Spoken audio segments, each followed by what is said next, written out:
आज ମୁଁ ସକାଳୁ ସକାଳୁ ରେଡ଼ି ବାହାରି ଗଲି ବାବା ବରୁଣେଶ୍ୱର ପୀଠକୁ କାହିଁକି ନା ଆଜି ହେଉଛି ମକର ସଂକ୍ରାନ୍ତି।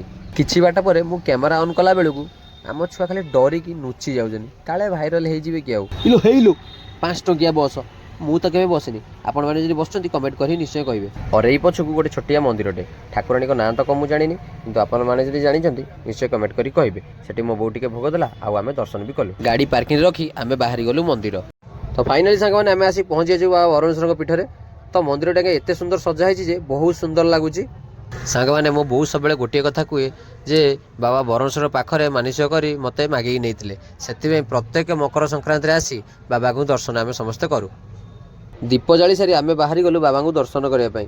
ବାହାରକୁ ଆସିକି ଦେଖେ ତ ଏତେ ଲମ୍ବା ଲାଇନ୍ ଯେ କ'ଣ କରିବୁ, ଲାଇନ୍ରେ ତ ରହିବାକୁ ପଡ଼ିବ। ସେଥିପାଇଁ ଆମେ ସମସ୍ତେ ଲାଇନ୍ରେ ଠିଆ ହେଇଗଲୁ ବାବାଙ୍କୁ ଦର୍ଶନ କରିବା ପାଇଁ।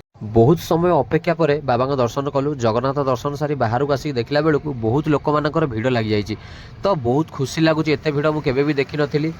ଆଉ ଗୋଟେ କଥା ଆଜ୍ଞା, ସେଠି କମିଟି ଭାଇମାନଙ୍କୁ ଧନ୍ୟବାଦ ଦେବି, ଯାହା ହଉ ସବୁ ଲୋକମାନଙ୍କ ପାଇଁ ପ୍ରସାଦର ବ୍ୟବସ୍ଥା କରିଛନ୍ତି।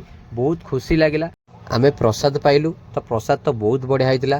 ତାପରେ ଆମେ ବାହାରି ଗଲୁ ଟିକେ ଭିତରକୁ ବୁଲିବା ପାଇଁ। ଭିତରେ ବହୁତ ସୁନ୍ଦର ସୁନ୍ଦର ଜିନିଷ ଥିଲା, ତ ବହୁତ ସୁନ୍ଦର ବି ଲାଗୁଥିଲା। ବୁଲାବୁଲି ସାରି ଆମେ ଗୁପଚୁପ୍ ଖାଇଲୁ। ଭାଇଙ୍କ ଗୁପଚୁପ୍ଟି ବହୁତ ବଢ଼ିଆ ଟେଷ୍ଟ, ବିନା ପିଆଜ ରସୁଣ, ବହୁତ ବଢ଼ିଆ ଲାଗୁଥିଲା। ତ ଫାଇନାଲି ଏବେ ଆମେ ଘରକୁ ପଳେଇ ଆସିଲୁ। ଘରେ ଆସିକି ଘୁଡ଼ି ଉଡ଼େଇଲୁ, ତ ବହୁତ ବଢ଼ିଆ ଲାଗିଲା। ତ ବାକି ଆପଣମାନଙ୍କୁ ଭିଡ଼ିଓଟି କେମିତି ଲାଗିଲା କମେଣ୍ଟ ମାଧ୍ୟମରେ ନିଶ୍ଚୟ କହିବେ। ଭିଡ଼ିଓକୁ ଲାଇକ୍ କରିବେ। ଦେଖା ହେବ ନେକ୍ସଟ ଭିଡ଼ିଓରେ। ରହିଲି, ଜୟ ଜଗନ୍ନାଥ।